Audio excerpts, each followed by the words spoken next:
5:00 ng hapon, abala si Emma sa pagluluto para sa kanyang boyfriend na si Ken.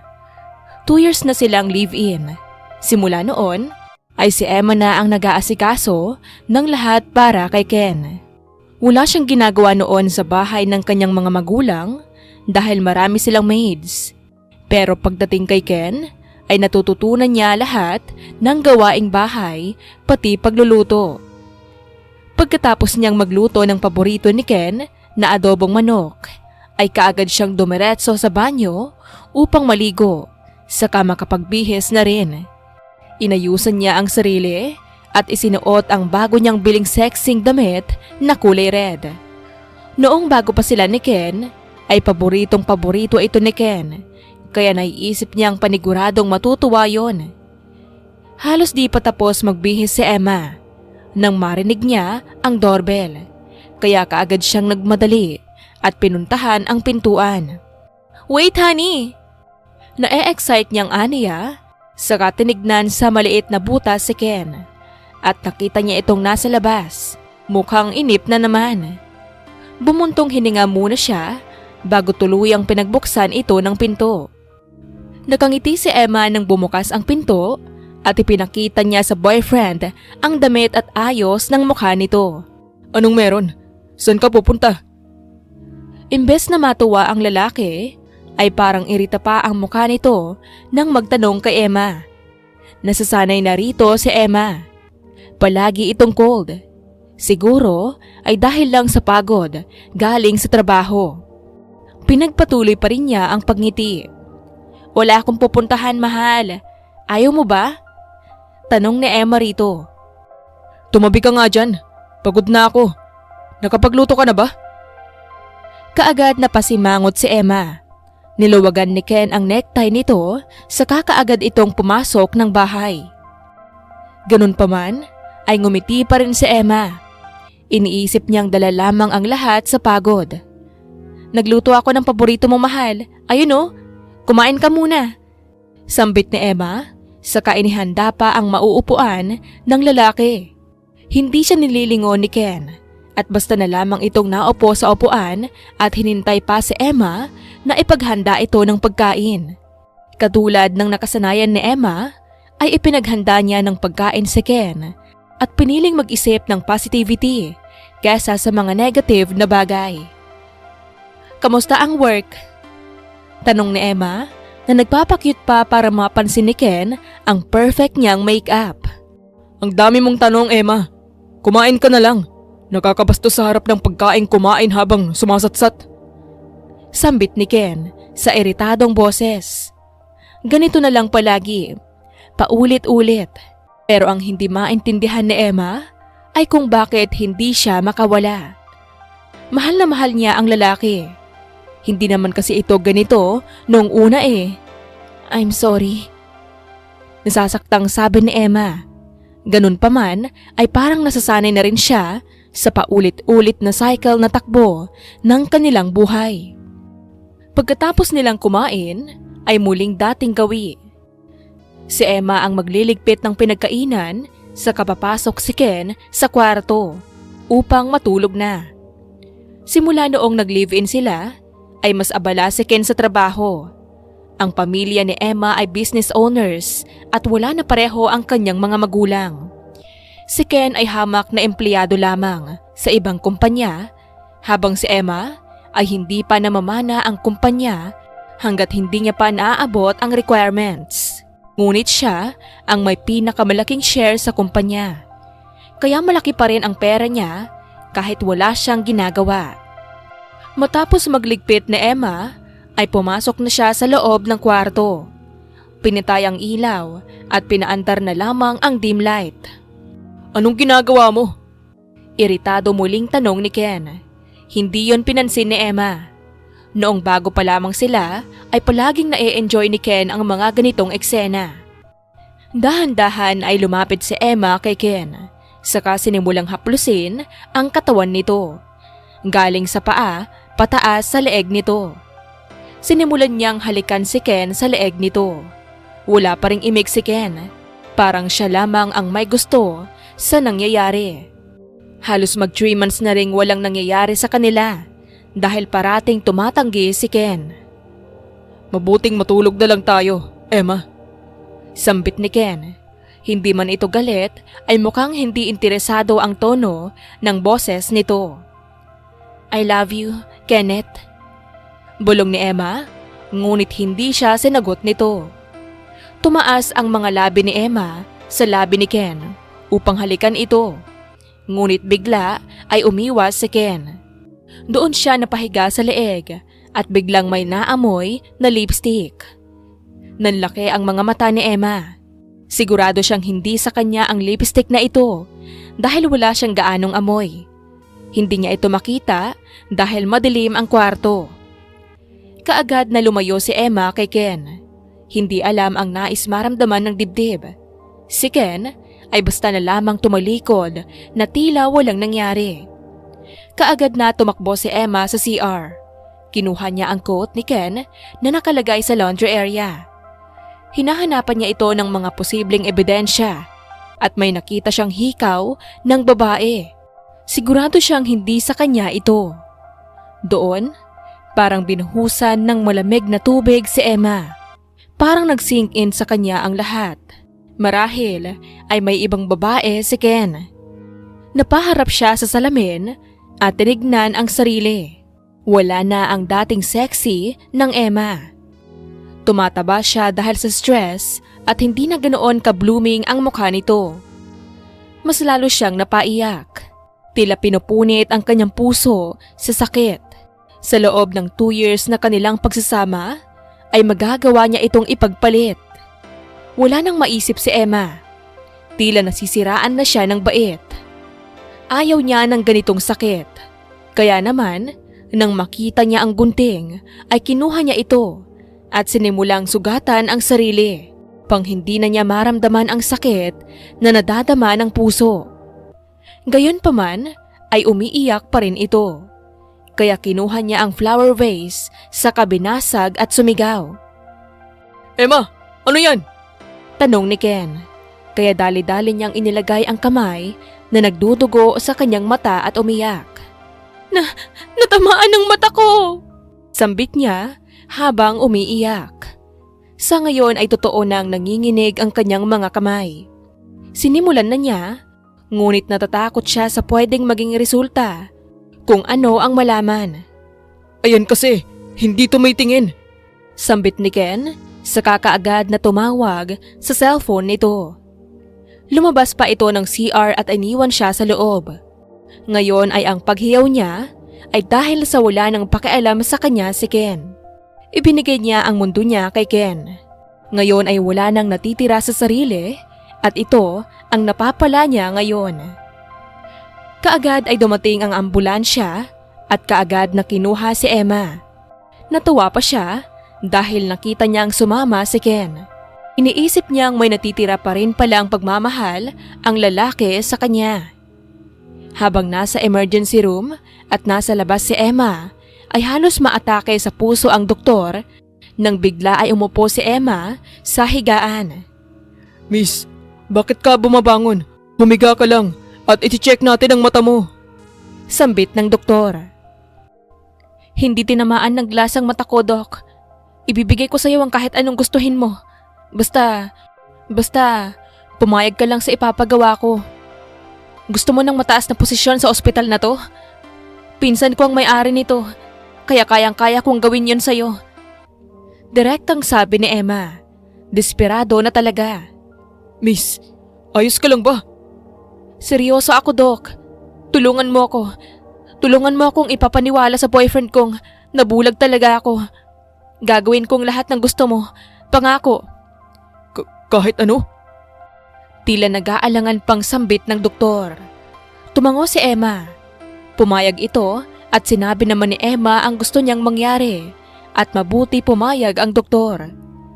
Kinabukasan, nasabi na ng doktor kay Ken na nabulag si Emma. Kaya halo-halo ang emosyong naramdaman ni Emma.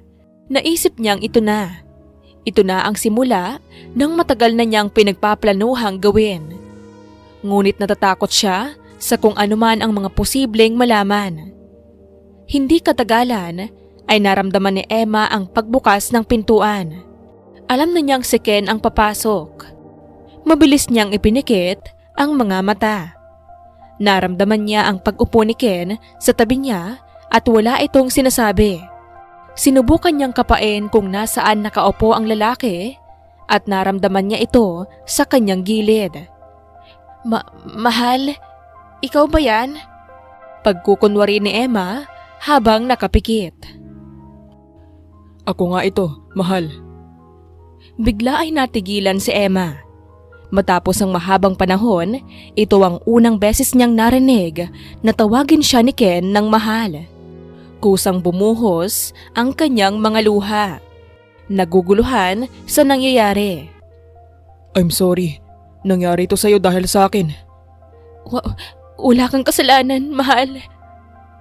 Sa oras na ito, ay sincere ang boses ni Ken. Tila ba ito ang lalaking minahal niya noon. Huwag kang mag-alala. Gagawin ko ang lahat. Maibalik lang ang paningin mo. Ngumiti si Emma, saka hinaplos ang kamay ni Ken. Pagkatapos noon, ay wala na silang naging usapan pa dahil biglang may tumawag kay Ken at kinailangan nitong sagutin sa labas. Doon muling nag-alala si Emma na baka ang babae nito ang kausap sa cellphone. Muling bumuhos ang kanyang mga luha dahil sa sakit. Tila nasisiraan na siya ng ulo dahil sa mga pinaggagawa nito. Pagkalipas ng 3 araw, ay sinabihan na sila ng doktor na pwede na silang lumabas ng ospital. Buklat na ang mga mata ni Emma at may inilagay doon si Dr. Angela na fake effects upang maging makatotohanan ang pagpapanggap nito. Nakasuot rin siya ng shades at nakaupo sa wheelchair na tulak-tulak ni Ken. Mas lalong nasasaktan si Emma dahil kung makita niya ang reaksyon ni Ken ay parang tuwang-tuwa pa ito sa nangyari. Pinapalambot lamang nito ang boses. Gusto mo na bang mahal ng pagkain? Umupo si Ken sa harap ni Emma upang mapantayan nito ang mukha niya. Dahil sa suot ni Emma na salamin, ay hindi makita ni Ken ang reaksyon ni Emma. Gulat ito at naiiyak nang makitang tila nangaasar ang mukha ni Ken habang itinatanong yon. Pinigilan niya ang sariling umiyak. May misyon pa siyang kailangang malaman. Kailangan niyang mahuli kung sino man ang babae ni Ken. Pilit na ngumiti si Emma. Nagkunwari lamang na walang nakita. Hindi pa ako nagugutom, mahal.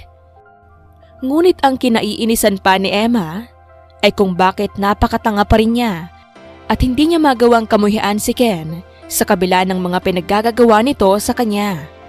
Masyado siyang nabaliw at nabihag ng lalaki. Nagtaas ng kilay si Ken, saka nagkibit balikat, saka na muli siyang itinulak patungo sa sasakyan. Kinailangan pa niyang alalayan patungo sa driver's seat. Tahimik lamang silang dalawa habang nasa biyahe. Si Ken ay mukhang malalim ang iniisip, habang si Emma ay puro si Ken ang iniisip. Totoo ba talagang bulag ka, mahal? Malungkot ang boses ni Ken, ngunit kung titignan naman sa mukha nito ay halatang nangaasar. Wala akong makita. Bigla ay kinuha ni Ken ang kamay ni Emma at hinawakan ito ng mahigpit. Katulad na lamang ng ginagawa nito sa kanya noong bago pa lamang sila. Hawak pa rin nito ang kamay niya kahit noong dumating na sila sa bahay ni Emma.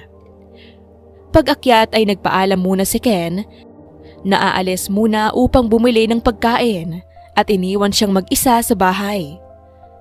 Dahil mag-isa na si Emma, ay tumayo siya at tinignan muli ang sarili bilang bulag at ang nangyari sa kanyang mata. Magang-maga ang kanyang mga mata at hindi mo lang ito napapansin ni Ken. Mabilis ay nailagay ni Emma muli ang black shade sa mata nang maramdaman niyang paparating na si Ken. May dala akong pagkain, mahal. Napakasigla ng boses ni Ken. Kaagad siyang lumingon dito nang nakangiti. Mas lalo siyang nangiti nang makitang kasama ni Ken ang kanyang best friend na si Tricia. Miss na niya ang kaibigang ito Pero kailangan niya muling magpanggap. Oo nga, naamoy ko na. Nakangiting sambit ni Emma. Kunwaring excited para sa pagkain. Pero sa totoo ay masaya siya dahil nandito pa ang kanyang kaibigan. Hinihintay niya itong lumapit sa kanya. Ngunit hindi nangyari yon. Tumatawa pa si Trisha at nagpasign kay Ken na manahimik. O huwag magingay. Kahit nagtataka si Emma, ay pinili niyang maging kalmado. Baka may sorpresa ito sa kanya. Si Ken ay kaagad na tumungo sa kusina upang iserve ang pagkain.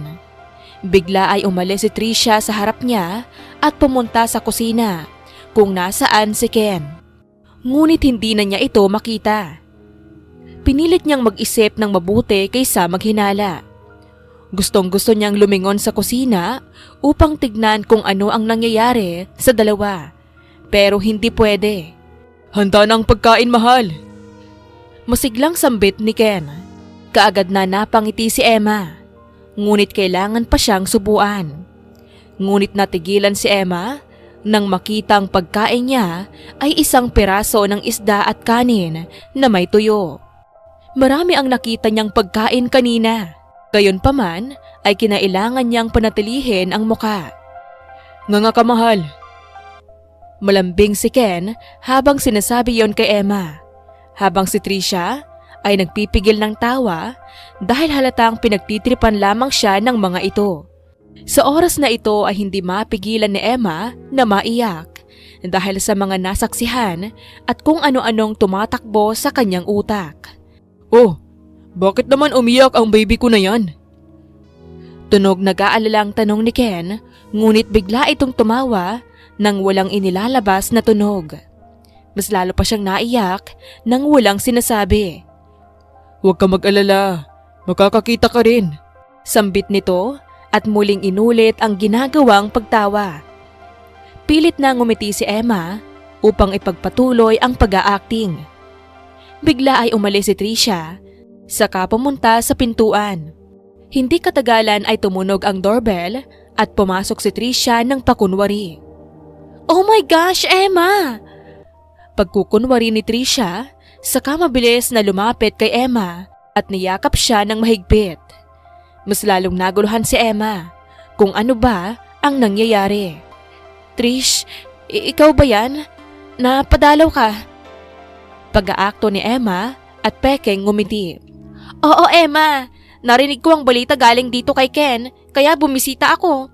Nagdala pala ako ng pagkain para sa'yo. Sambit nito kahit wala naman talaga itong dala. Si Ken ay nagpumigil ng tawa. Ganun ba? Salamat.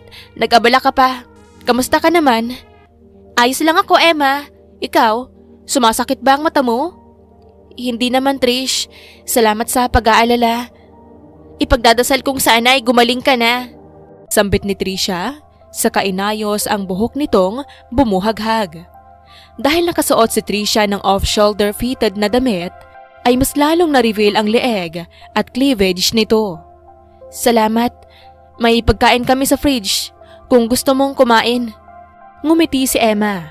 Ngunit kung ano ang nakita niyang sumunod, ay halos magpahulog ng kanyang mga mata.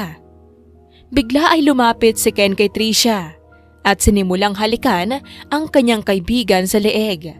Sa harap-harapan pa talaga ni Emma. Hindi magawang makapagsalita ni Emma sa sobrang galit. Pakiramdam niya ay nanginginig na ang kanyang buong katawan, ngunit sinusubukan niya ang lahat ng kanyang makakaya para lamang hindi mahalata. Salamat. Sige, magluluto muna ako ng makakain ko. Sambit ni Trisha habang si Eman ay naiwang tulala lamang at hindi alam kung ano ang gagawin. Hindi siya makagalaw mula sa kanyang kinauupuan. Pinanood na lamang niya ang malaswang ginagawa ng kanyang mahal na boyfriend at ang nag-iisa niyang best friend. Tumatawa si Trisha at Ken ng palihim. Paulit-ulit nagsasign ng wag maingay. Enjoy na enjoy ang dalawa sa ginagawang kababuyan. Ang mga kamay ni Ken ay nasa loob na ng damit ni Trisha, habang si Trisha ay gumigiling-giling pa sa harap ni Ken. Naluha na lamang si Emma. Yun lang ang magagawa niya ngayon dahil hindi niya ma-handle ang emosyong nararamdaman. Gusto na lamang niyang maglaho. Gusto niyang sugurin ang dalawa, ngunit hindi niya maigalaw ang kanyang katawan. Pakiramdam niya ay buong mundo ang tumalikod sa kanya. Hanggang sa hindi na sila makatiis, ay pumasok na sila sa kwarto ni na Emma at Ken at isinara pa talaga ito. Doon nakahinga si Emma. Dahan-dahan siyang tumayo, hindi alam ang gagawin. Masyadong maraming tumatakbo sa kanyang utak. Nakita niya ang pintuan sa labas at iyon ang una niyang ginawa. Tumakbo si Emma palabas ng bahay. Iyon na lamang ang ginawa nito. Tumakbo siya ng tumakbo, ni hindi mo lang niya nararamdaman ang pagod. Pakiramdam niya ay hinahabol siya ng betrayal at masasamang tao at ayaw lamang niyang maabutan ng mga ito. Miss! Napatigil si Emma nang bigla ay may narinig siyang sigawan ng mga tao. Napalingon si Emma at nasa gitna na pala siya ng kalsada. Nasa harap niya ay isang kotse na mabilis ay tinamaan siya nito. Ngunit hindi ganun kalaki ang impact dahil natigil ang sasakyan kaya napahiga na lamang siya sa kalsada at nagpagulong-gulong. Miss! Miss! Oh my God! Bakit ka kasi nasa gitna ng kalsada? Narinig ni Emma ang tanong ng isang pamilyar na boses. Ngunit mas masakit pa ang nararamdaman niyang betrayal kaysa sa pagkagulong niya sa kalsada. Ipinikit na lamang niya ang mga mata habang naramdaman niya ang pagkahilo. Bumuhos ang kanyang mga luha. Hinihiling na sana ay matapos na ang lahat, magising na lamang siyang panaginip lamang ang lahat. Dahan-dahan ay ibinuklat ni Emma ang mga mata. Muli niyang nakita ang pamilyar na itsura ng kwarto. Maputi at may dextro sa taas. Wala siyang ka-energy upang bumangon. Natulala na lamang ito. Miss, mabuti at gising ka na. Sambit nito kay Emma. Dahan-dahan na humarap si Emma sa lalaki. Nakita niya ang pamilyar nitong itsura. Tila na shift ang nararamdaman niyang lungkot. Steve? Nanghihina man ay nagawang tawagin ni Emma ang lalaki. Kaya pala ito pamilyar dahil kamukhang kamukha nito ang boyfriend niya noon sa high school, si Steve. Naputol lamang ang koneksyon nila simula nang maghiwalay sila ng college. Teka, Emma, akala ko ay kamukha mo lang.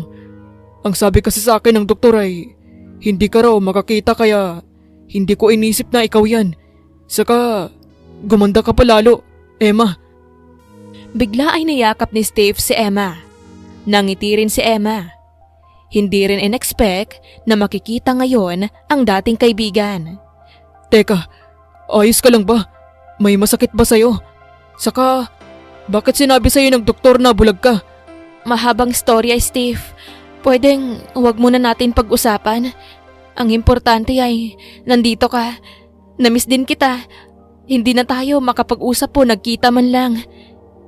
Namiss din kita, Em. Seryoso? Ayos ka lang ba? Hindi ka ba nasaktan kanina? Ayos lang ako, Steve. May dala ka bang pagkain dyan? Nagugutom ako eh. Ay, buti may baon akong pagkain. Ito.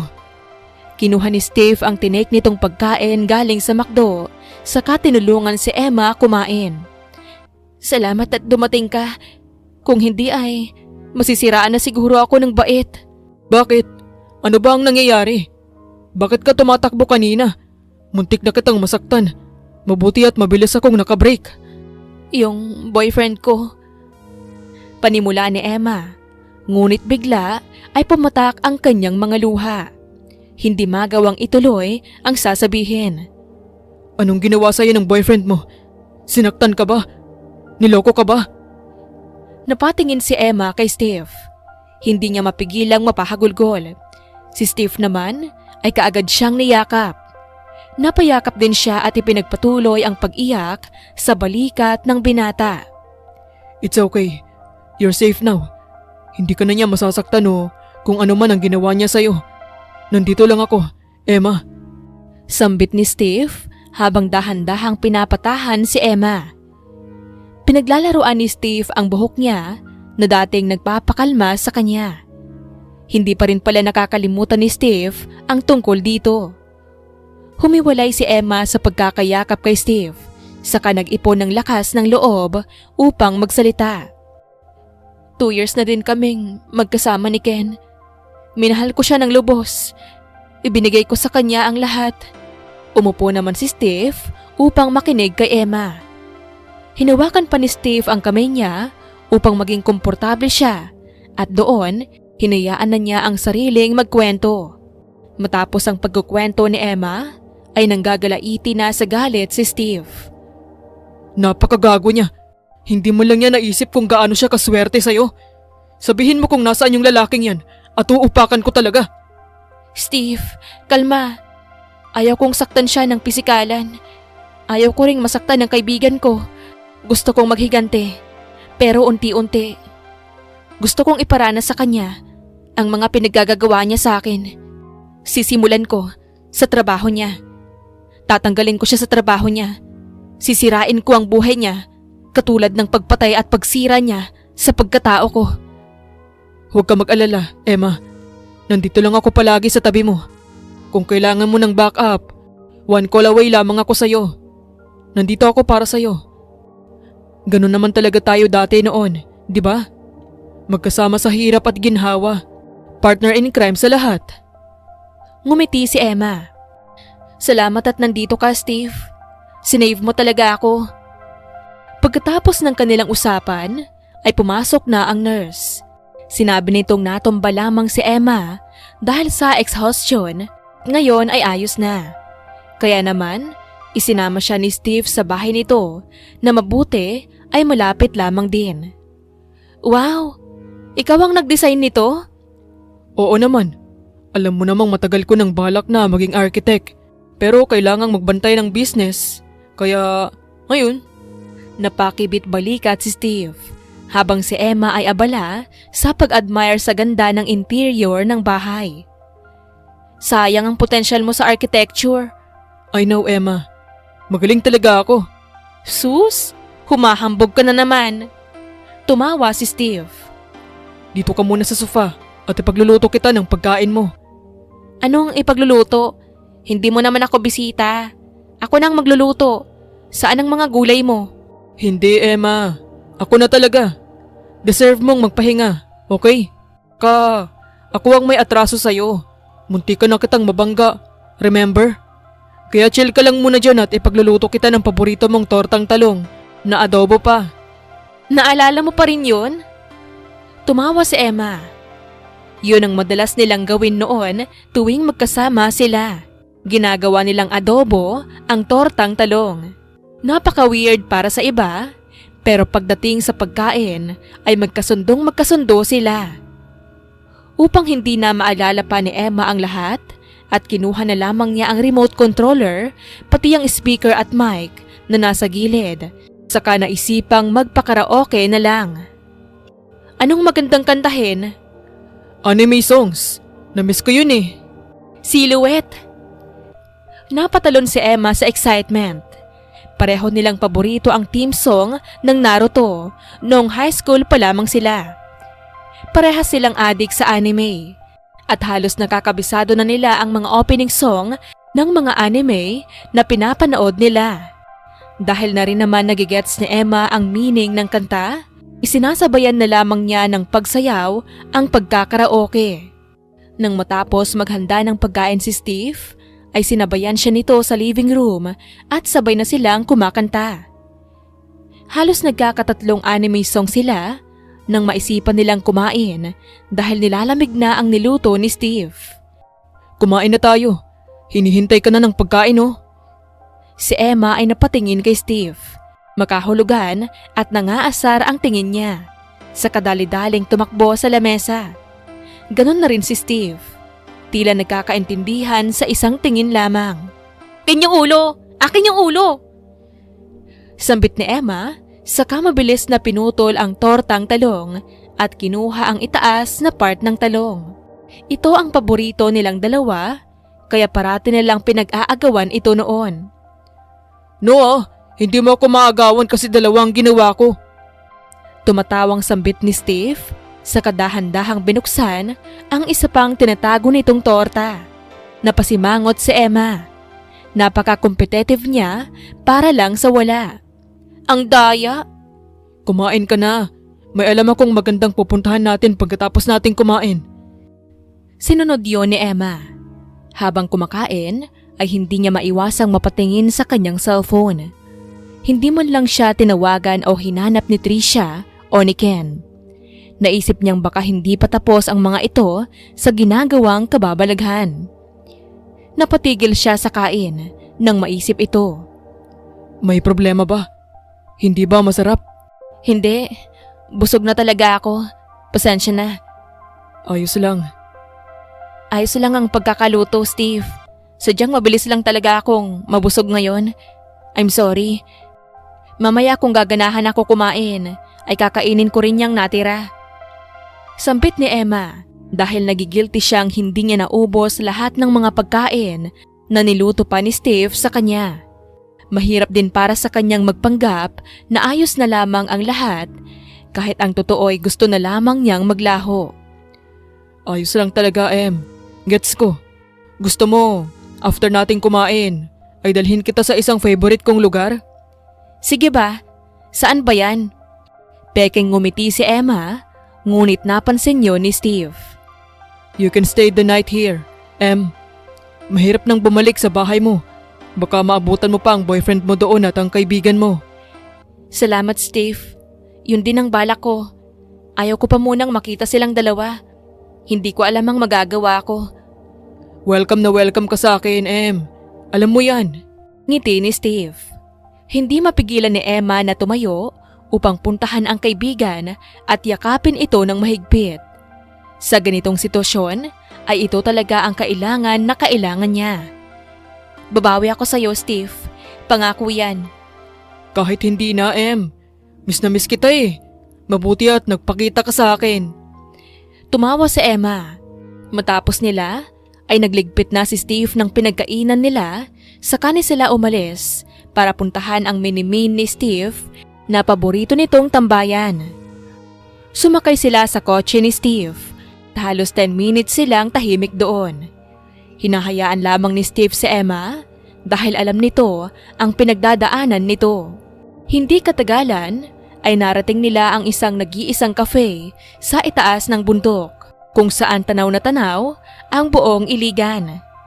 Isa itong simpleng cafe shop at kaunti lamang ang tao rito sa ganitong oras. Ngayon ko lang nalaman na may ganitong lugar dito. Bakit ngayon ko lang to nakita?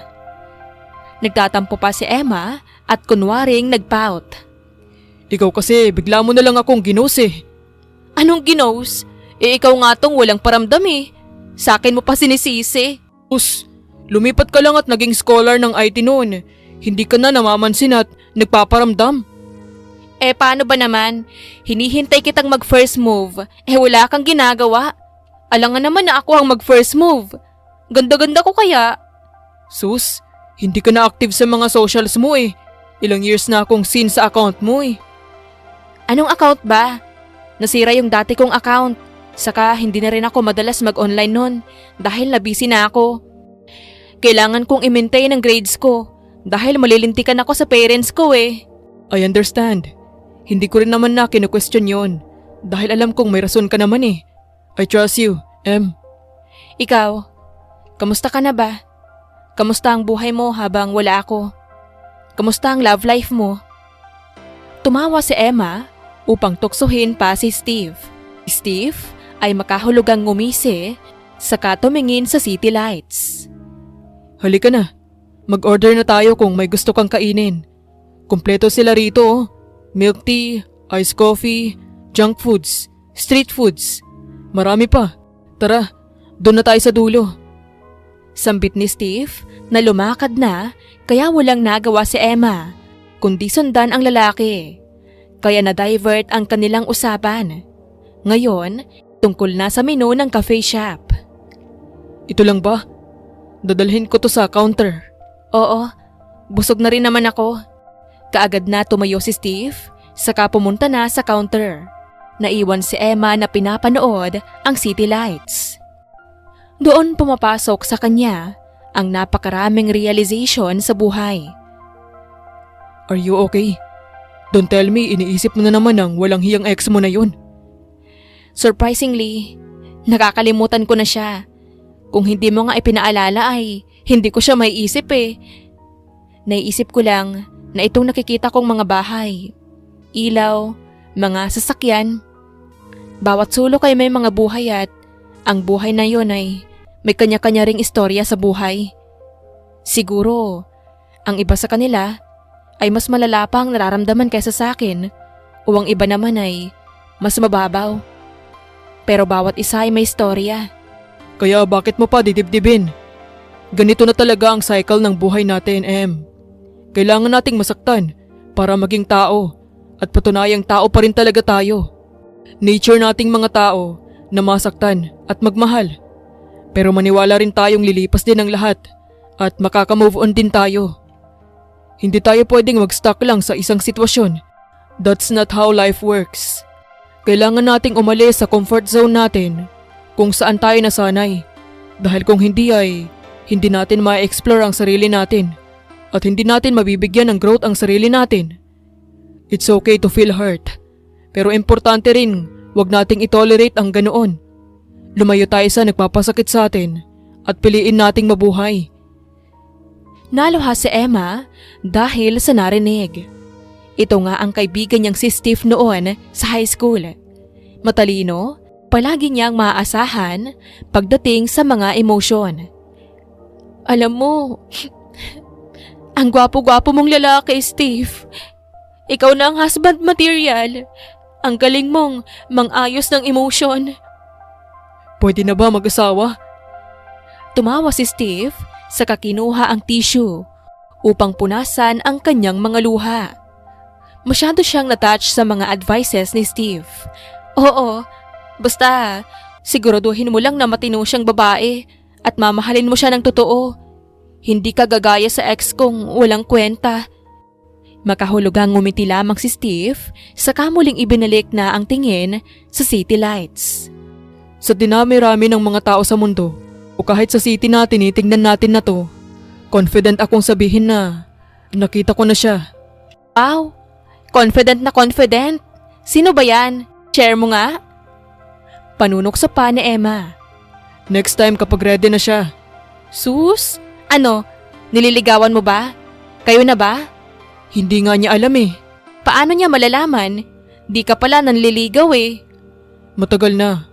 Manhid eh. Tumawa si Steve habang si Emma ay naguguluhan sa mga pinagsasabi nito. Torpe ka lang eh. Pero kung sino man yan, napakaswerte niya. May tao siyang kagaya mo at alam kong hindi ka magiging masamang partner. Magiging mabuting asawa ka o boyfriend. Ikaw ba? Kung sakali bang makatagpo ka ng gaya ko, papakasalan mo na ba? Ngumisi si Steve. Kumunot ang noo ni Emma, saka marahan itong tinapik. Oo naman, para ka namang timang eh. Ikaw na yan oh, yung best friend kong malakas. Siguro kung hindi kita kaibigan o nakilala noon, crush na crush kita ngayon. Sayang naman pala kung ganun. Eh ano ang sayang? Sasagot pa sana si Steve nang bigla ay dumating ang waiter upang iserve ang kanilang order. Mula noon ay na-shift na ang kanilang usapan tungkol sa kanilang previous life at college life. Nang sumapit ang 8:00, kinailangan na nilang umuwi. Kaya naman tumayo na sila upang umuwi na nang bigla ay parang may nakita si Emma na nag-flash sa kanila. Kidlat ba yon? Anong kidlat? Nagtaka si Emma. Sigurado siyang may nakita siyang puting flash. Parang may nag-flash. Tumingin si Emma sa paligid at wala naman siyang nakitang kahina-hinala na nakakamera upang kunan sila ng litrato. Kaya inisip na lamang niyang baka kidlat kahit napakapayapa ng panahon ngayon. Nevermind, tara na. Kaagad na silang umalis. Pinagbuksan pa ni Steve si Emma ng pintuan ng kotse. Buong biyahe ay tahimik lamang silang dalawa. Para bang pagod na ulit si Emma. Pagdating sa mansyon, ay rumekta na si Emma sa kwartong binigay sa kanya ni Steve upang makapagpahinga na. Dahil pakiramdam niya ay antok na ito.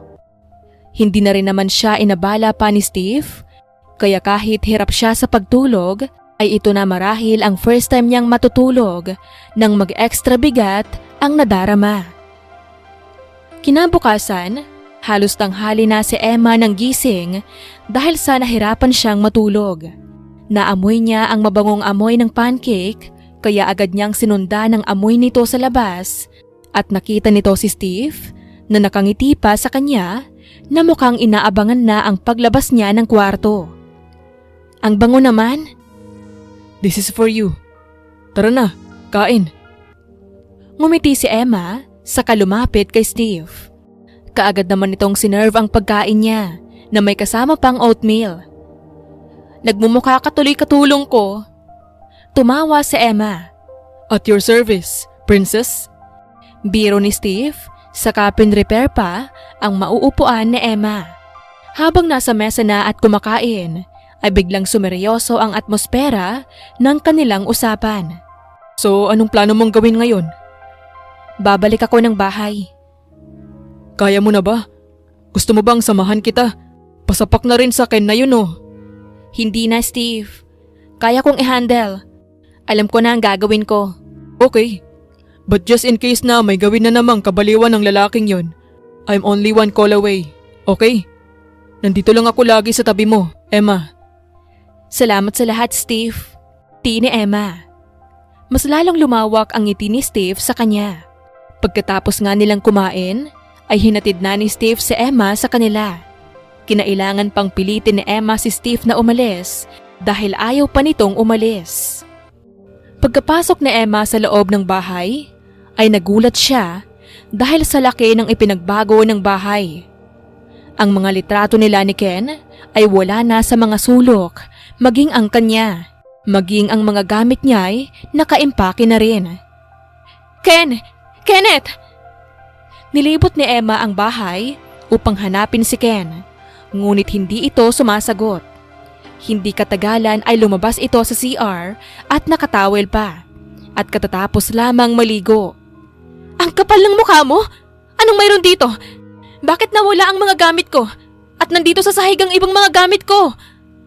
Tanungin mo sarili mo, Emma. Tila walang pakialam na sambit ni Steve na inayos pa ang buhok at parang walang pangyaring naglakad palampas kay Emma.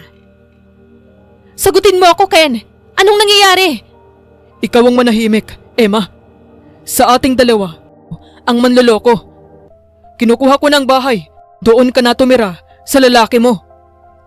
Hindi makapaniwala si Emma sa narinig. Ang kapal ng mukha mo? Bahay ko to. Pag-aari ko to. At ang kapal ng mukha mong pagsabihan akong manloloko at may lalaki? Ikaw ang manloloko, Ken. Kitang-kita kita ng dalawang mata ko. Pinaggagawa niyo ni Tricia.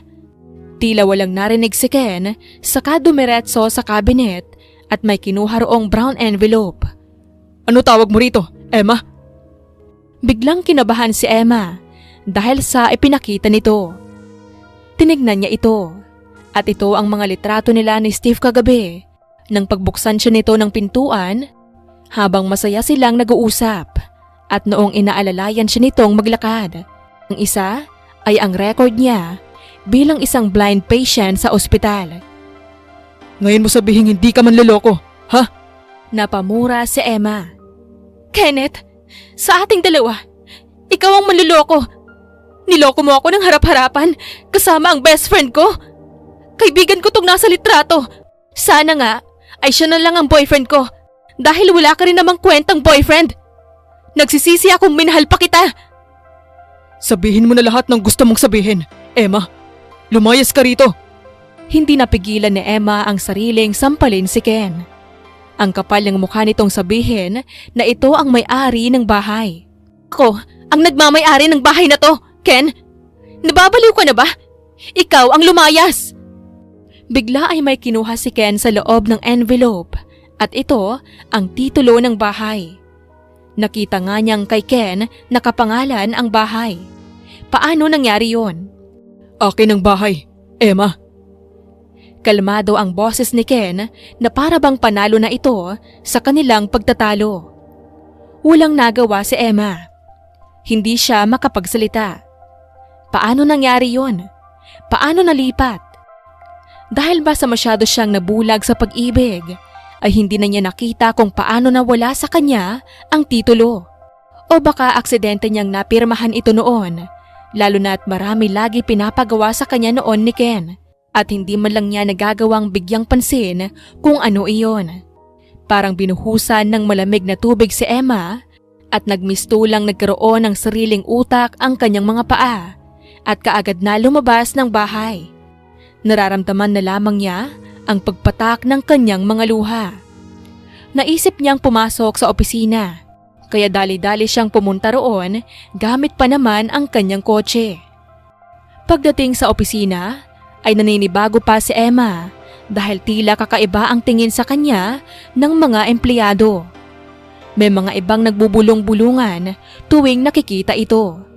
Tama nga yung chika, bes. Narinig ni Emma na bulong ng isang empleyado nang duman siya, kaya tumigil siya at hinarap ito. Anong chismis, ha? Alam mo bang pwede kitang ipatanggal sa posisyon mo sa trabaho? Hindi napigilan ni Emma ang sarili. Gulong-gulo na siya at hindi alam ang gagawin. Tapos may mga taong ganito pa sa kanyang paligid. Walang nagawa ang dalawang chismosa kundi umalis. Binaliwala na lamang ni Emma sa kakaagad na pumasok sa elevator upang pumunta sa kanyang opisina. Hindi pa siya ang official na CEO ng kumpanya dahil rising pa siya. Kahit siya ang magmamana ng kumpanya, ay kasalukuyan siyang director of boards. Mga tita at tito niya ngayon ang nasa kumpanya upang i-guide ito. Gulat na gulat si Emma nang pagbukas niya ng pintuan ay nakita niya roon si Tricia na nakaupo sa lamesa. Ang nakasulat sa lamesa ay hindi na pangalan ni Emma, kung hindi, pangalan na ni Tricia. Dati ay manager lamang ito ng Department of Finance at ngayon ay Director of Board na?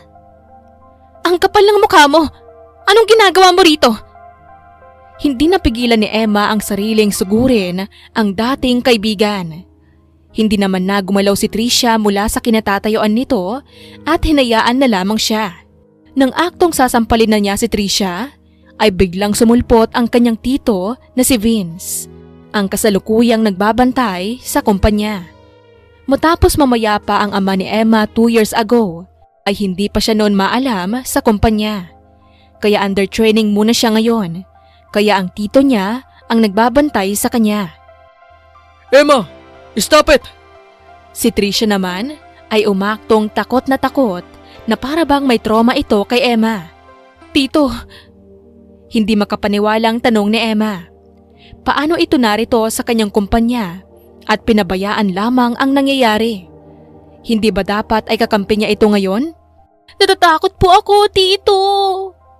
Pag-aacting ni Tricia na para bang batang nagtago sa likod ng matanda. Si Vince naman ay hinarap ang pamangkin.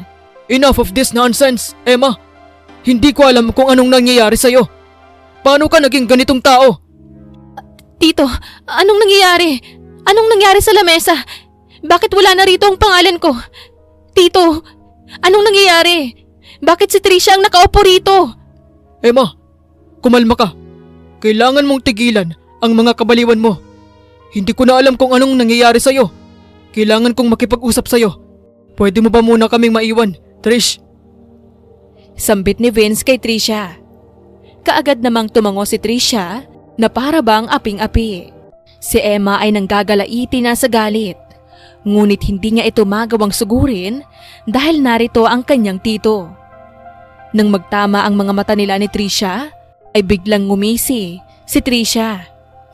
Hindi makapaniwala si Emma. Parang hindi si Tricia na kaibigan niya noon ang nakikita nito. Ibang tao na. Hindi siya makapaniwalang naging kaibigan niya si Tricia sa mahabang panahon. Tito, yung babaeng yan ang kabit ng boyfriend ko. Nakita ko sila ni Ken.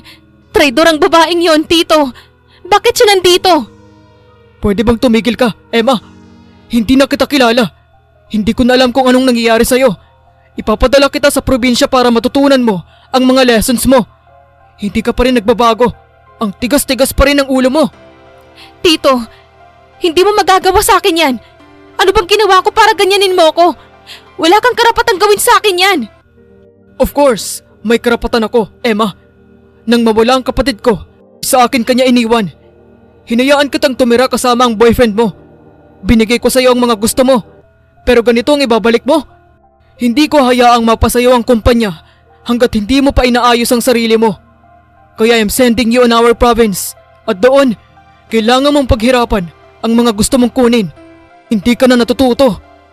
Tito, what the heck? Hindi na ako bata! Hindi ka na bata.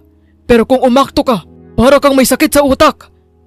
Anong ginawa mong nagpagawa ka pa ng record na nabulag ka? Pero hindi naman pala. And these pictures. Bigla ay may itinapon si Vince sa lamesa ang mga litrato.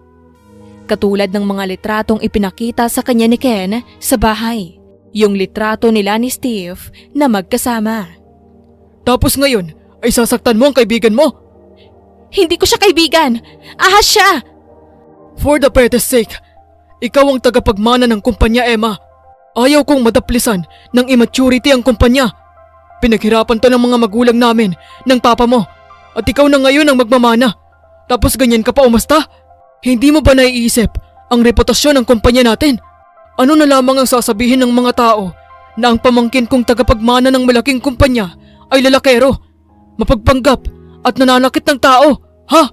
Parang hindi ka napalaki ng maayos ni kuya. Ganito ka na ba ngayon? Tito, hindi ko boyfriend si Steve. Nagsimula nang magtuloy-tuloy ang pagpatak ng mga luha ni Emma. Halo ang emosyon. Ginawa ko yon dahil pagod na ako. Niloloko ako ni Ken, Tito. May relasyon sila ni Tricia. Bakit ba ayaw mong maniwala? Mapagbintang ka na rin ngayon? Mahal na mahal ka ni Ken at hindi niya magagawa sa iyo yun. At ngayon ay idadamay mo pa ang best friend mo. Binigay ko muna kay Tricia ang posisyon since familiar na siya. Ikaw, ipapadala kita kay Lola sa probinsya. Hindi, wala kang karapatan, Tito. May karapatan ako, Emma. Ikaw rin bang naglipat sa pangalan ng bahay at nagpa-impake ng mga gamit ko? Temporary ka lang sa probinsya, Emma. After 1 year, babalik ka rito. But be sure na magbabago ka na. Hindi magawang magsalita ni Emma.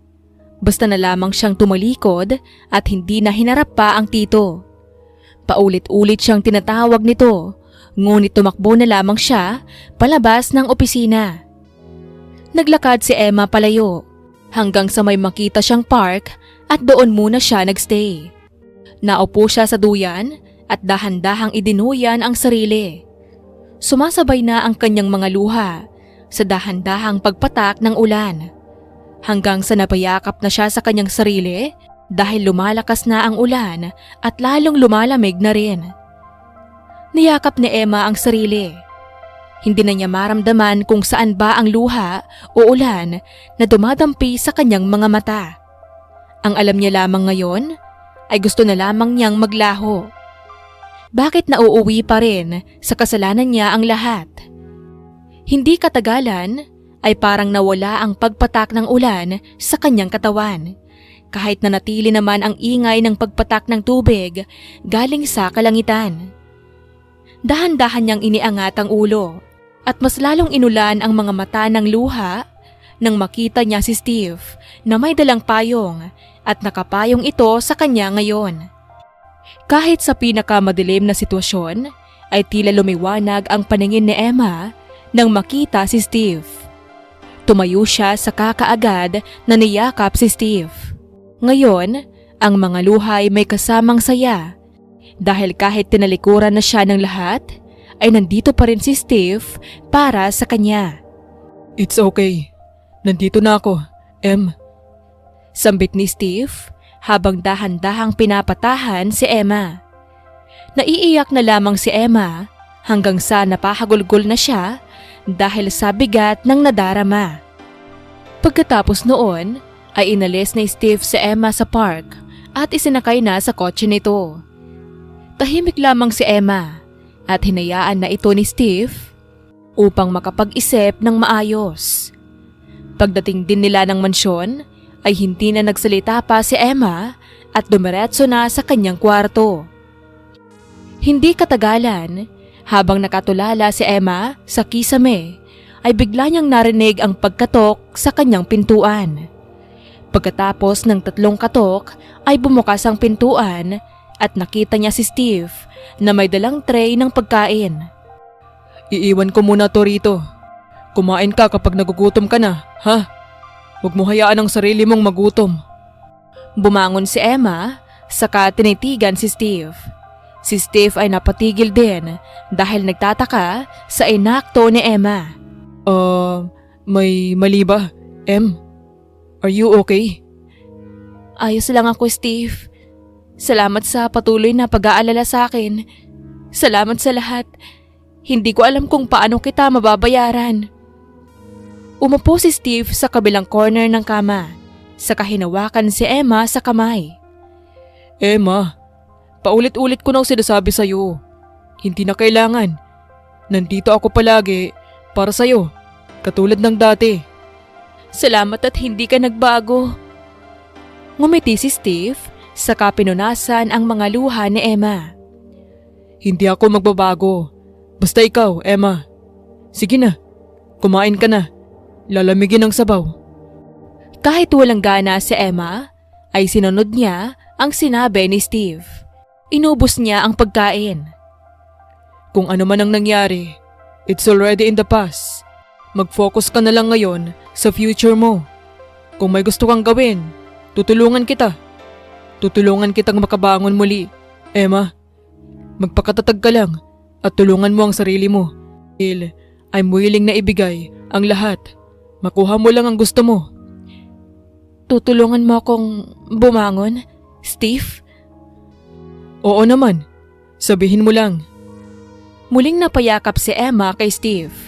Ito ang puntong pakiramdam niya'y wala nang makakatulong pa sa kanya. Mabuti na lamang dahil narito si Steve na handa siyang tulungan.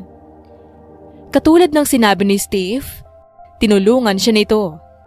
Si Emma ngayon ay may mataas na posisyon sa kumpanya ni Steve at tinutulungan siya ni Steve sa mga investments nito upang unti-unti ay maridim niya ang sarili, makahakot ng sapat na pera upang bilhin ang kumpanyang sa kanya naman dapat.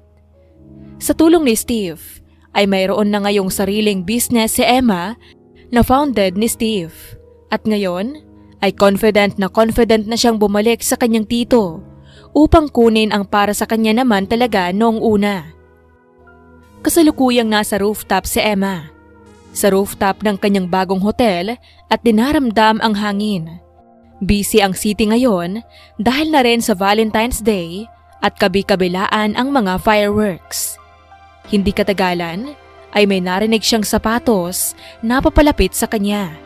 Hindi na niya kailangan pang lumingon dahil presensya lamang nito ay kilalang-kilala na niya. Naramdaman ni Emma na tumigil si Steve sa kanyang likuran. Kaya doon na siya napaharap at nagulat nang makitang may dalang malaking bulaklak si Steve na rosas. Happy Valentine's Day, Em. Bumilis ang tibok ng puso ni Emma. Hindi niya alam kung dapat ba siyang kiligin o ano. Sa paglipas ng 9 months na nagkasama sila ni Steve, ay hindi na niya sigurado kung kaibigan ba ang turing sa kanya o hindi dahil madalas itong may mga mixed signals. Ngunit sa ngayon ay pakiramdam niya ay confirm na ang kanyang hinala. Ngunit ayaw muna niyang mag-assume na totoo dahil baka Valentine's Day lang ngayon kaya siya binigyan nito ng bulaklak. Salamat, Steve. Kalmadong ngumiti si Emma. Kahit ang loob-loob niya ay naguguluhan siya at nagtatalo mga boses sa kanyang utak kung anong ibig sabihin ng bulaklak na ito. Red roses. Paborito mo, hindi ba? Oo naman. Maganda. May problema ba, Emma? Hindi mo ba nagustuhan? I'm sorry. Ah, hindi. Nagustuhan ko. Maganda. Pero, para saan ba to? Kunwaring tumawa si Emma para hindi mapaghalataan. Kinakabahan siya sa mga posibleng sabihin ni Steve. Iniisip niyang baka ito na. Ito na at aamin na si Stephen. Madalas kaya kitang bigyan ng bulaklak noon tuwing Valentine's. Nakalimutan mo na. Ay, sabi na nakakalimutan talaga ako. Kunwaring napasabunot si Steve sa buhok. Si Emma naman ay awkward na tumawa. Naalala nga niya yon. Ngunit sa panahon noong high school pa lamang sila ay bilang kaibigan na yon. Naiisip ni Emma na ngayong adult na sila ay big deal na ito. Oo, bilang kaibigan. Salamat.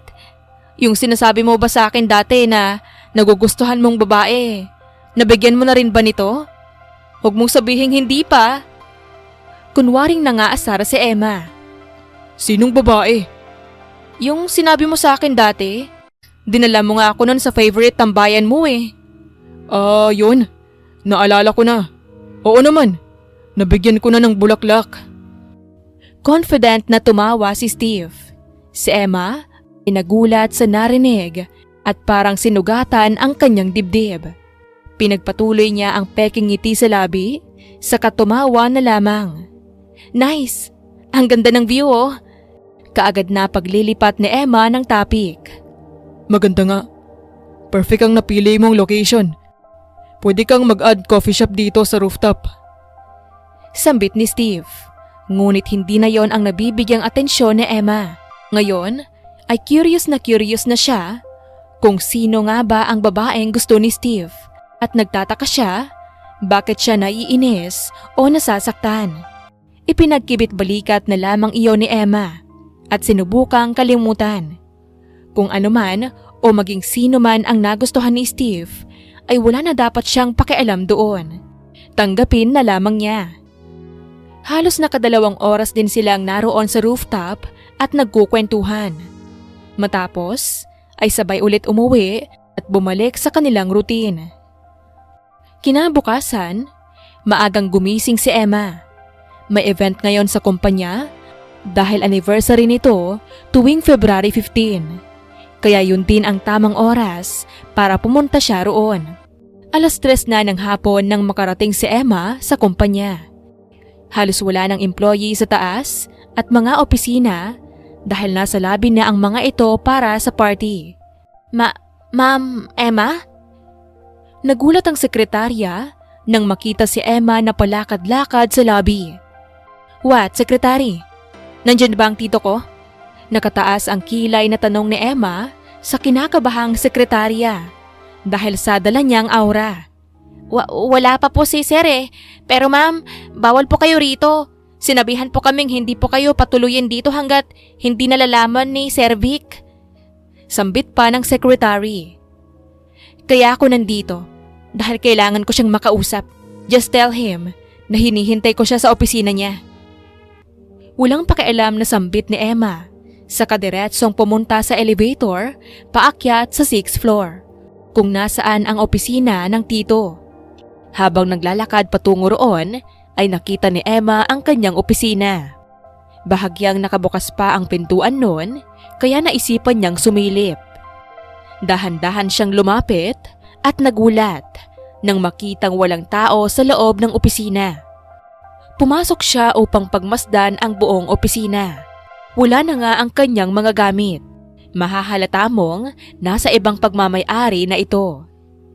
Aalis na sana si Emma nang bigla siyang makarinig ng bulungan. Tumatawa pa. Nakita niya ang kanyang maliit na kwarto noon. Dahan-dahan siyang lumapit at saktong nakabukas ng kaunti ang pintuan ng kwarto. Hindi na nagulat pa si Emma sa nakita. Nakita niya si Tricia at si Ken na naghahalikan sa kama at tila hindi makapaghintay, naalisan ng damit ang isa't isa. Kaagad niyang kinuha ang kanyang cellphone at vinidyo ang ginagawa ng dalawang hinayupak. Babe, ito palang matagal nang ini-enjoy ng buwisit na Emma na yun? Shit! Sa akin lang to Yan ang ilan sa mga sinasabi ni Trisha habang ginagawa ang lahat at paulit-ulit itong napapaungol. Sa ngayon ay hindi na nasasaktan si Emma. Diring-diri siya at hindi makapaniwalang pinatulan ang lalaking to. Sawa na ako sa katangahan niya. Sana ay hindi na siya bumalik pa dahil ayaw ko rin namang makita ang pagmumukha niya. Matapos sabihin yon ni Ken, ay biglang may nag-notif sa cellphone ni Emma. At mabuti ay dali-dali siyang nakapagtago. Sino yan? Hindi mo pala nilakang pinto? Kaagad na umalis si Emma. At mabuti ay hindi siya naabutan ng dalawa dahil kinailangan pa muna nilang magdamit bago makalapit sa pintuan. Hindi na umakyat si Emma sa opisina ng tito, lalo't wala pa naman daw ito ng sekretary, kaya dumiretso na lamang siya sa event. Ngunit habang papunta roon ay nakita siya ng mga gwardya at kaagad na pumunta ang mga ito sa kanyang direksyon, ngunit may plano na siya. Pumunta siya sa CR ng mga babae, kaya walang nagawa ang mga gwardya kung hindi maghintay sa labas. Di pa man ay may nakausap na si Emma na mag-iiwan ng gown sa CR upang isuot nito. At dahil masquerade ang team ng event, ay kaagad siyang nagpalit at isinuot ang kulay gold na mask. Nakasuot siya ngayon ng fitted black gown at inilugay lamang niya ang buhok saka lumabas na parang walang nangyari. Mga guards ay hindi naman nagsuspecha. Dumiretso si Emma sa technical team ng event kung saan naging kaibigan niya rin ang head kaya easy access lamang ito. Hindi katagalan ay dumating ang kanyang tito at sinimulan na ang program. Naghintay lamang si Emma. Matapos magsalita ni Vince, ay sumunod na nagsalita si Trisha sa stage. Ngunit nagulat ang lahat na imbes na magbago ang imahe na nasa backdrop, ay video pa ang lumabas dito. Ano yan? Si Ma'am Trisha? Eskandal! Nagulat ang lahat nang makita ng mga ito na nag-flash sa screen ang videong kinuha kanina ni Emma. Kaagad ay napatingin ang lahat sa technical at lumabas doon si Emma. Suot-suot ang maskara saka bumaba sa hagdan. Tila natahimik ang lahat. Inaalam kung sino itong babaeng pababa. Ibinigay pa ng MC ang mikropono kay Emma. Yes, I am Fatima Inshira Claveria and I am taking back what is mine. Sambit ni Emma, sabay inalis ang kanyang maskara. Napasinghap ang mga tao. Marami ang hindi nagawang magsalita dahil ang akala ng mga ito ay wala na siya dahil matagal nang walang paramdam. Lalo na roon ang tito niya at si Trisha. Walang hiya ka? Ikaw ang may kagagawa ng mga ito? Ang kapal ng mukha mo! Aktong susugurin na ni Trisha si Emma, ngunit biglang sumulpot si Steve na nakamaskara rin at iniiwas si Emma. Saktong dumating din si Ken. Ma, what the hell are you doing? Tito, accept my deal. Bibilhin ko ang kumpanya. Name your price. Ano? Bibilhin mo ang kumpanya? This is your own company. Nasisiraan ka na ba ng bait? Tinanggihan mo na ako ng karapatan, Tito. Ever since, nakinampihan mo ang malanding babae na yan. Wala na rin ako sa field na ito. But now, kuha ko na ito, pabalik. Accept my offer. Emma, kahit anong gawin mo, it does not change the fact na ikaw ang nanloko. Shut the freaking up, Ken. Kung may manloloko man sa atin, alam mo na kung sino yon. Kitang-kita na oh. Kinuha ni Emma ang mic at dito na nagsalita. Ano pa ba ang hindi klaro sa video na ito? Kita nyo na, ano? Ako pa ngayon ang sasabihan nyo na manloloko? Wow! Bakit? Sino ba sa atin ang nanloko sa gold digger at sino ba sa atin ang pumatol, boyfriend ng kaibigan niya? Pagkasabi noon ni Emma, ay umakto si Trisha na sasampalin na sana ni Emma. Ngunit mabilis itong napigilan ni Steve. Wala ni isa sa inyo ang mananakit muli kay Emma. Hoy! Sino ka ba? At bakit ka nandito? Ito yung lalaki mo, Emma, ano? Ito yung kadate mo. Ano ha? Mas magaling ba to? Huwag mong igaya si Emma sa sarili mong manloloko. Hindi niya magagawang mangabit habang may boyfriend. Ang dami mong sibat! Bigla ay sinuntok ni Ken si Steve at ganoon din si Steve na mabilis lumaban. Nagsigawan na ang lahat at si Emma ay sinusubukang paghiwalayin ang dalawa. Nagtagal din ang palitan nila ng suntukan hanggang sa dumating na ang mga security guards upang pigilan sila. Ano ha, Emma? Mas magaling ba kumadyot ang lalaking to sa akin? Hindi nakatiis si Emma at mabilis na sinampal si Ken. Wag na wag mong sasabihin sa akin ang mga katagang yan dahil alam nating pareho na kay Trisha mo ginagawa yan. Best friend ko. So shut the fuck up. Yung bahay, sa'yo na yon. Hindi ko na binabawi yon dahil ayaw ko ring manirahan muli sa lugar na tinulugan mo. Hindi ko kayang makita. Nakakadiri dahil kakailanganin mo rin yon. Lalo't mawawalan na kayo ng trabaho dito sa kumpanya ko. Ah, ang kapal ng mukha mo? Baka nakakalimutan mong ikaw ang bandito. Trisha! Kenneth! That's enough! Bigla ay nakakatahimik na sambit ng matanda. Napunta rito ang lahat ng atensyon. Tito, si Emma, hindi pa rin nagbabago. Kung pumapato lamang ako sa babae, ay baka nasampal na kita, Trish! Emma, made everything clear. Pinagtulungan niyo siyang dalawa ni Kenneth. How dare the both of you fooled me? Guards, palabasin ang dalawang to. Ano? Tito, paano mo nagagawa sa akin to? I have seen and heard enough. Tama na ang mga nakita at nalaman ko. Pinagkatiwalaan kita, Trisha. Pero inabuso mo ang tiwalang yon. Ayaw na muli kitang makita sa kumpanya ko. And you, Ken, binabawi ko na lahat ng ipinagkatiwala ko sa'yo. Ang buong akala ko ay tutulungan mo akong baguhin ang pamangkin ko. Pero ikaw din pala ang bumababoy sa kanya. Guards, tanggalin sila sa paningin ko. Wait, Tito. Please. Emma. Trish, pinagkatiwalaan kita. Ikaw lang ang nag-iisa at minahal kong kaibigan. Pero lahat ng yon ay sinira mo. Malumanay ang boses ni Emma, habang si Trisha ay nagpupumigla sa mga gwardya. Si Ken ay hindi na nagpahawak sa mga guards at kusa na lamang umalis. Habang pinapanood ni Emma na umalis si Ken at Trisha, ang dalawang yan ay ang mga taong genuine niyang minahal noon. Ibinuhos lahat ng kanya at ngayon palayo na sa kanyang buhay. Masaya si Emma dahil sa wakas matatapos na rin ang kanyang mga pasakit. Hindi na niya makikita ang dalawa at ang kailangan na lamang niyang gawin, yon ay kalimutan ang nakaraan. Nang makaalis ang dalawa, ay kaagad na lumapit si Vince at niyakap si Emma. Patawarin mo ako, pamangkin. I really don't have any idea. Kung alam ko lamang sana noon pa, alam mo namang gusto ko lamang ang mabuti para sa'yo. Gusto kong lumaki kang mabuting tao. Ngumiti si Emma. Nasa pas na ang lahat, Tito. Kalimutan na lamang natin. Makahulugang sambit ni Emma, saka hindi katagalan, ay ipinakilala si Steve na nasa tabi niya. Matapos maipaliwanag ng dalawa ang lahat kung bakit sila naging viral, ay naniwala naman ito.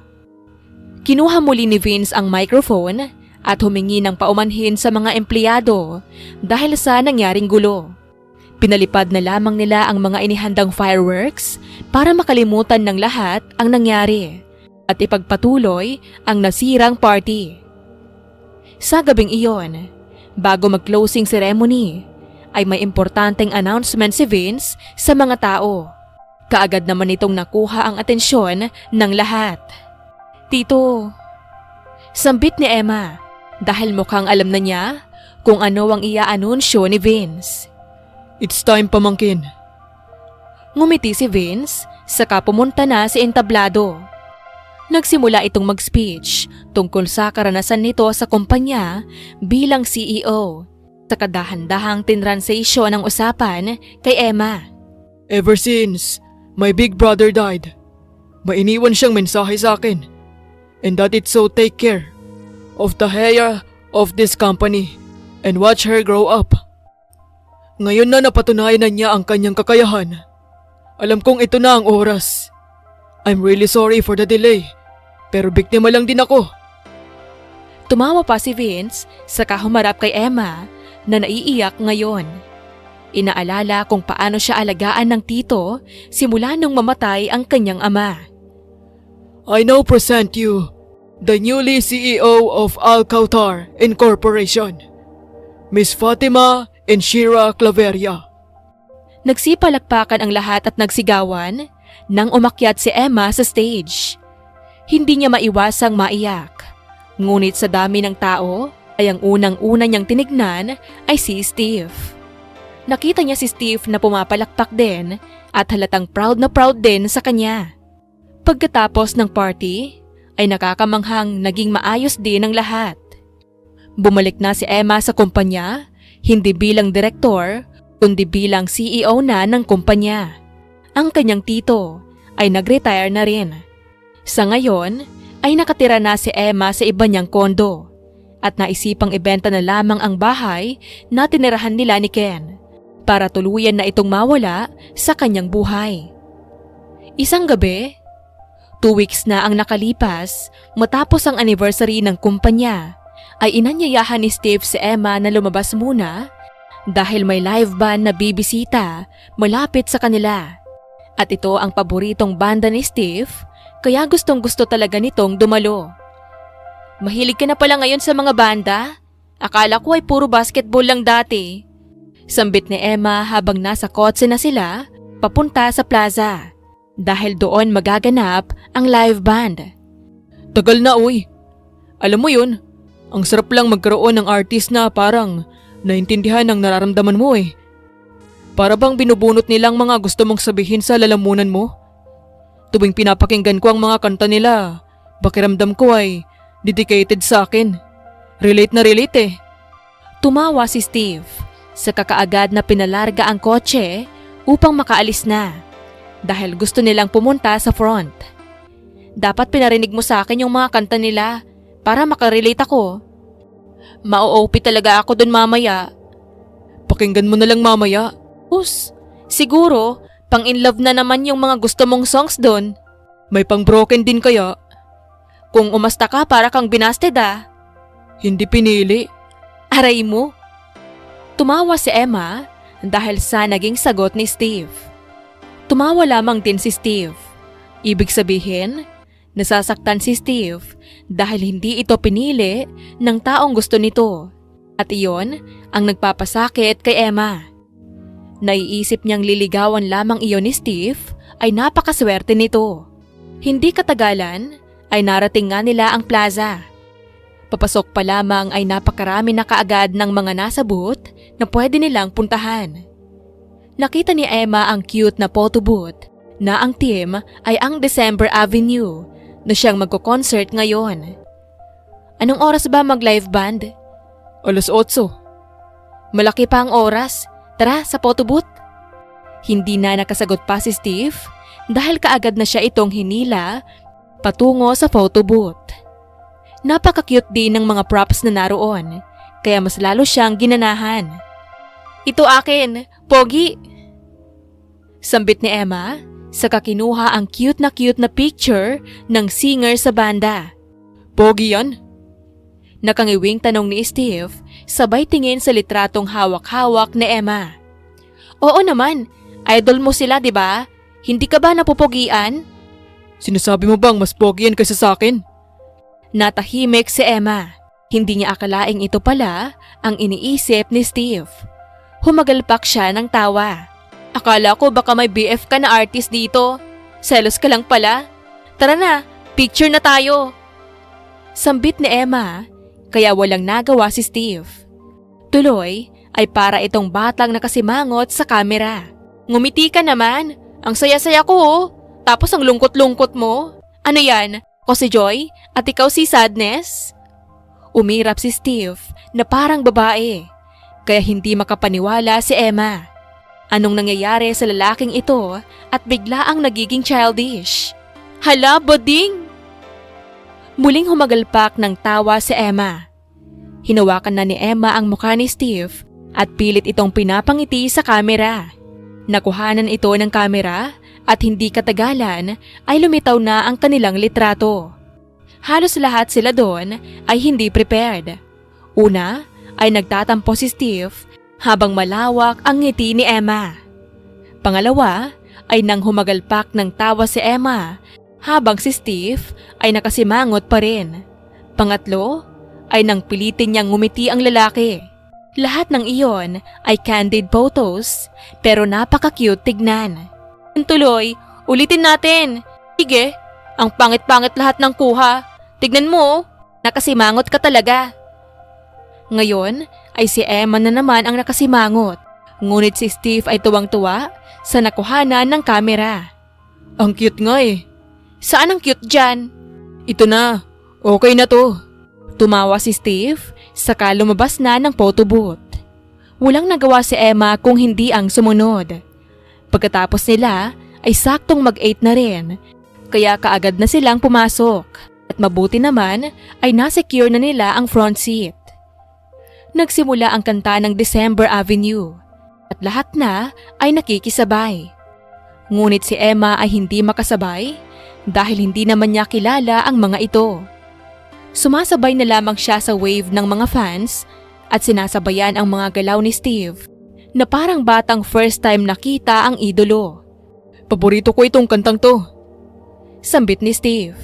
Ngumiti naman si Emma. Malakas masyado ang music pati ang ingay ng mga fans kaya ayaw niyang magsasalita dahil hindi lamang siya maririnig ni Steve. Pinakinggan nga ito ni Emma at tungkol sa pagpapalaya ang kanta. Habang nag-e-enjoy ang mga tao, si Emma ay malayo na ang nilakbay ng utak. Ine-overthink niya kung sino kaya ang ibig sabihin ni Steve. Kung ano ang itsura nito, kung mas maganda ba ito kaysa sa kanya, o kung ano ba ang nagustuhan dito ng binata. Isa pang kanta ang halos mapaos na si Steve kakasabay ay ang kantang Kung Di Rin Tayo Sa Huli. Habang sinasabayan yun ni Steve, ay tila pinupunit ang puso ni Emma. Ayaw pa niyang aminin sa sariling nagsiselos ito. Hindi pa man natatapos ang concert ay umalis na si Emma nang walang paalam. Hinabol siya ni Steve sa kalagitnaan ng maraming tao. Emma, what's wrong? Saan ka pupunta? Naiinitan ako. Bibili lang ako saglit. Sasama ako. Wag na. Ihintayin kita sa labas. Emma. Kaagad nang tumalikod si Emma. Hindi niya rin namamalayan ang pagpatak ng kanyang mga luha. Naiinis siya sa sarili kung bakit siya nagkakaganito. Halo na ang selos at ang bigat ng kanyang nadarama. Muling hinabol ni Steve si Emma. Tumigil naman si Emma saka humarap kay Steve. Hinawakan ni Steve ang mukha ni Emma at inayos ang buhok nito. Mas lalong nasaktan si Emma dahil naiisip niyang gagawin din ito ni Steve doon sa babaeng gusto nito. Sabihin mo sa akin, may problema ba? May nasabi ba akong masama? Wala. Pinunasan ni Steve ang mga luha ni Emma. You can tell me about it.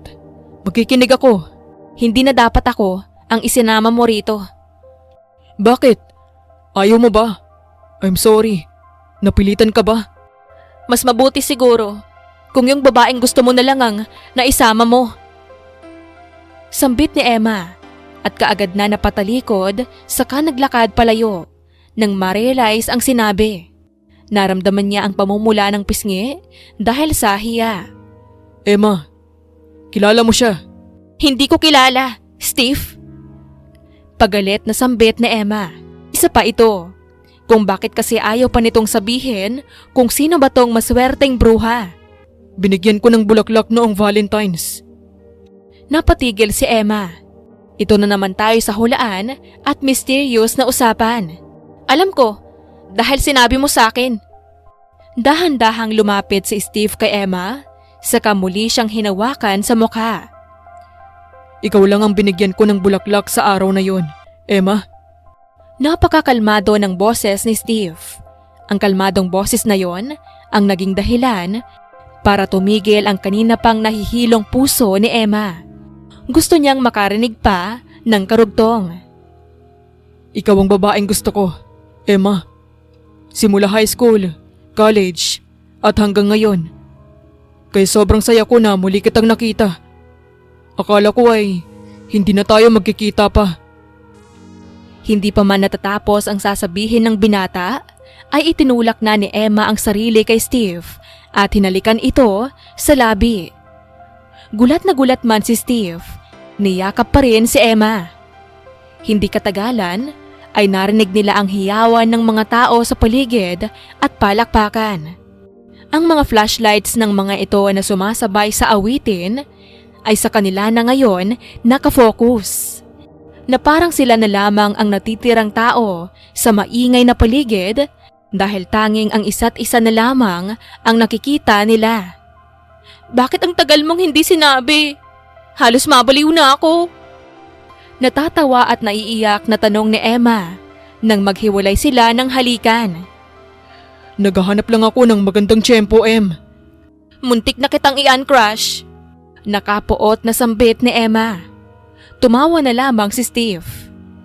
Mahal kita, Em. Simula noong una hanggang ngayon at kailanman. Hindi kita kinulit noong nalaman kong may boyfriend ka na dahil nirespeto ko ang relasyon nyo. Sana pala ay hindi ko na nirespeto. Bagal mo eh. Umirap si Emma. Muli siyang hinila ni Steve upang sa kasunod na halikan. Sakto namang tumunog ang chorus ng kantang hanggang sa dulo ng ating walang hanggan. Kaya muling naghiyawan ang mga tao. I love you, Em. Mahal kita, Stephen. Nagyakapan silang dalawa habang ang mga tao ay sa kanila na nakafocus. Maging ang spotlight ay nakuha na rin nila at ang kanta ng bandang December Avenue ay sa kanila na nakadedicate. Paglipas ng 2 taon ay nagpakasal na silang dalawa at biniyayaan ng kambal na nasa sinapupunan ni Emma. Marami ang kanilang naging pagsubok, ngunit alam nilang kahit anumang pagsubok ang dumating ay palaging mananatili ang kanilang pagmamahalan sa isa't isa at walang suliranin ang makakasira noon. Wakas.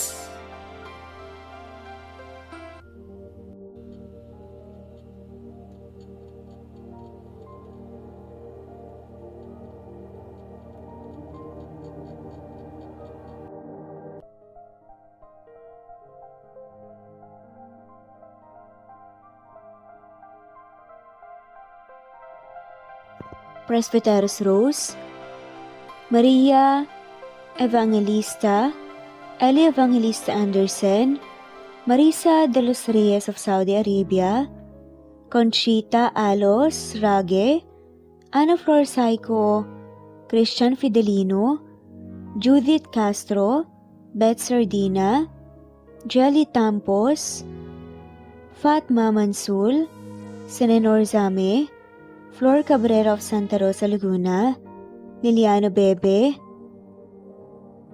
Ostonalito Elvi Candontol, Eli, Romana Gorospe, Marilyn Sasaki of Japan, Flordet, Elizabeth, Tena, Rad TV of Hong Kong, Jean the Best of UK, Mizer Sams, Annie Hoson, Eli Bitasolo, Marilyn San Jose, Imelda Fortes of Calamba City, Violeta Irgarin of Kamsur, Flordet, Jessica Vargas, Jingjing, Rosa Franca Abelian of Cebu, Wendy Goth of Japan, Teresita Schmid, Theodora Gamit, Rebecca Tezuka of Japan, Nori, Baylin, Margie Angon of Maragondon, Batang Ibunan, Marilu Gulmatiko,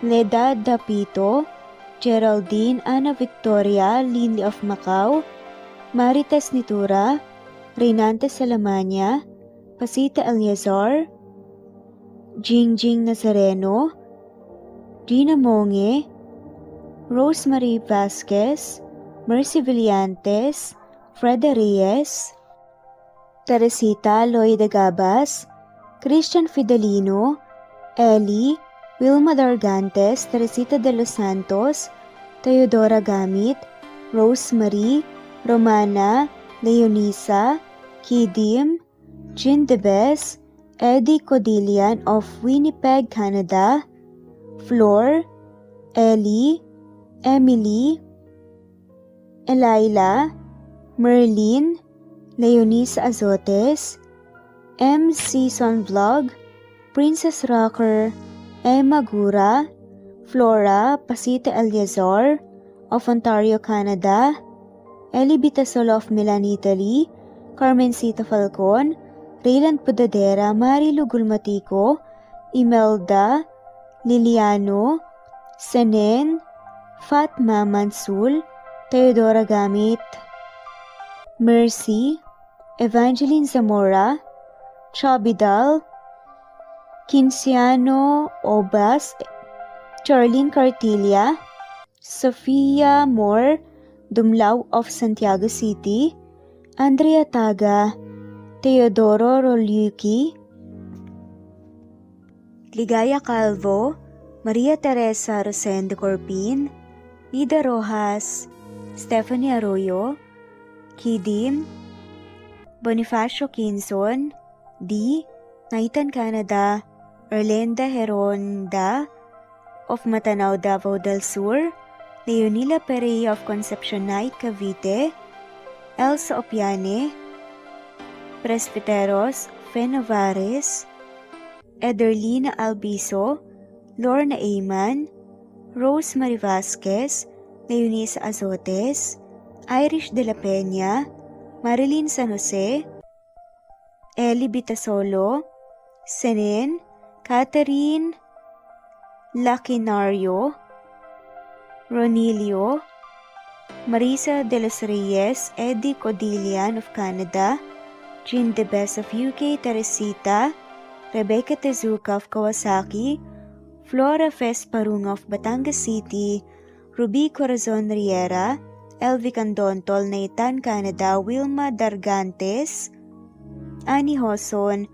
Romana, Flor, Teodora Gamit, Nizer Sams, Emily Borak, Evangeline, Yana Binyon, Kimberly Ann Kempis, Teodora Gamit, Merlilyn Carmen Calunod, Christy Cabrera, Edralina Gatyoan, Nori, Teresita Schmid, Liliano Bebe, Rosalinda Isidro, Leonora Pandakila, Mary Jean Malunes, Maria Nita Saltarin, Marlene Bosico, Pasita Eliazar, Celia Harabejo, Lovely Angel, Maria Elena Barosa, Chari Patata, Susan Melinda Gelit, Gloria Lucas of Poblacion Norte, Licab, Nueva Ecija,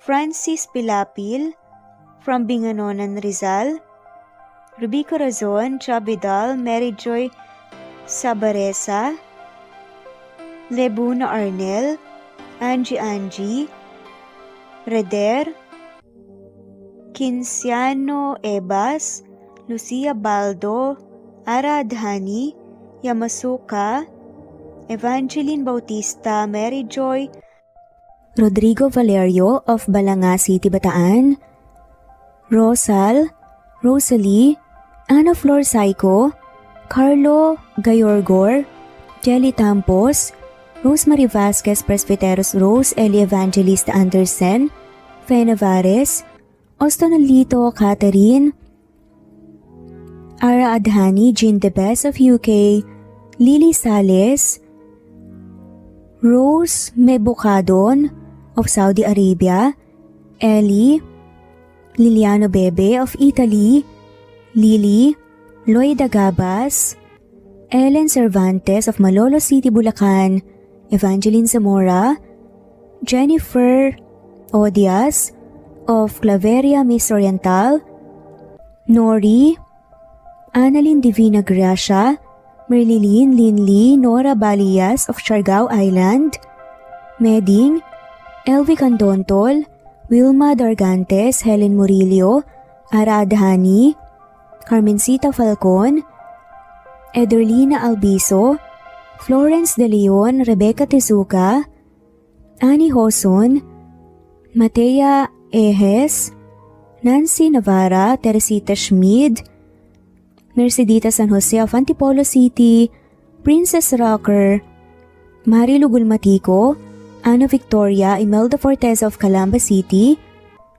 Jan Lulete, Batang Ibunan, Pinay, Elsa Kimura, Fatima, Ellie Ramirez of Caloocan, Liliano, Saida, Flordette, Helen Murillo, Jelly Tampos, Senen Orzame, Elaila, Leonisa Azotes of Bacolod City, Pasita Eliazar, Romana Gorospe, Flor Cabrera of Laguna, Carmencita Falcon, Ronilio, Conchita Alcos, Rosemary Vasquez, Eli Bitasolo of Milan, Italy, Marilyn San Jose, Fe Navares, Annie Hoson, Evangeline Zamora, Imelda Taay, Charlene Cartilia, Julieta Hermosura, Elvi Candontol, Teresita Schmid, Marilyn Sasaki, Christina, Jessica Vargas, Christian Fidelino, Marie Cristal Hilario, Elsa Opiane, Princess Rocker of Riyadh, KSA, Marisa de los Reyes, Merlilyn, Juliet Panlilio, Daisy Blaza, Susan of France, Mercy Villantes, Renalyn Obenza, Wilma Dargantes, Not Green Fox, Carmelita Mendoza, Marilyn Babula, Berry, Liliano Bebe, Presbyteros Rose, Medel Talon, Jane, Lani Pardillo, Marlene Kayanan, Leonisa Azotes, D.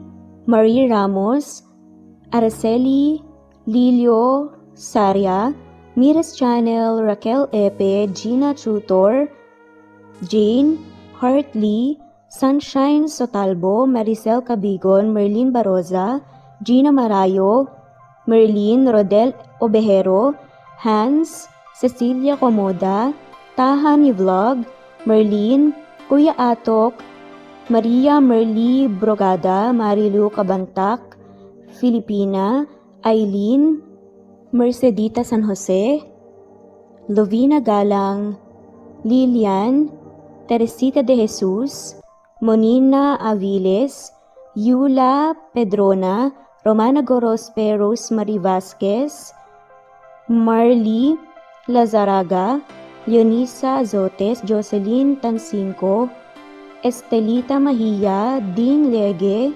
Marisa de los Reyes Arroyo, Leia Paul Vinar, Steve the Music, Rain, Presbyteros Rose, Ostonalito, Alex Saani, Matea Estrera, Agustina, Onaba Cogin, Jessica Vargas, Celine, Merlilyn Baroza, Annie Hoson, Elimana Lili, Mercy Villantes, Eli Evangelista Anderson, Eli Bitasolo of Italy, Ann Mariano, Fredelisa de Guzman, Carmencita Falcon, Merlin Bravo, Cecilia Ramos, Evangeline Zamora, Edralina Gatchoan, Marites Nitura, Agustina Niceto, Marian, Ann Aliflor, Lily Roda Barcial, Alma Ebdao, Minda Tandok,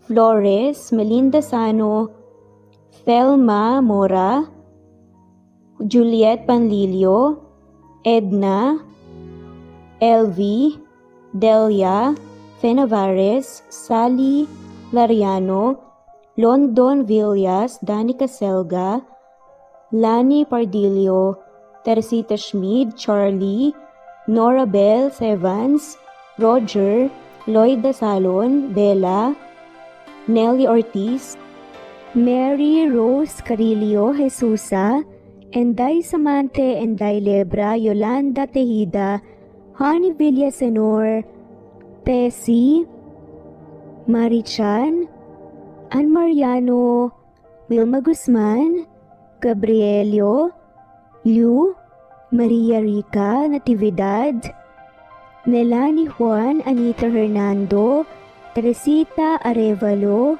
Raquel Magno, Carmencita Falcon, Flordet, Nat Greenfax, Luz Templo Nuevo, Teresita Schmid, Flor Cabrera, Virginia Salazar, Luz Templo Nuevo, Leia, Madeline Tagle, Wilma Villafuerte, Isaac Ablon, Menchita de Belen, Federico, Mercy Edrosolo, Fe, Adamson Machas, Quinciano Ebas, Eli Ramirez Elizabeth Gilas, Harem Ruhi, Julius Edna Romero, Charlie Angelina Samia Emma Gadiano, Rosemary Vasquez Lisa, Estelita Mahia, Elvi Candontol, Corazon Danke of University of Eastern Philippines University, Teresita, Neil Bacolor, Evangeline Zamora, Charlie Jane Clemente, Susan Upaga, Susan Rodrigo, Fred Deliza de Guzman, Juby Hernandez, Helen Murillo, Edarlina Fahil,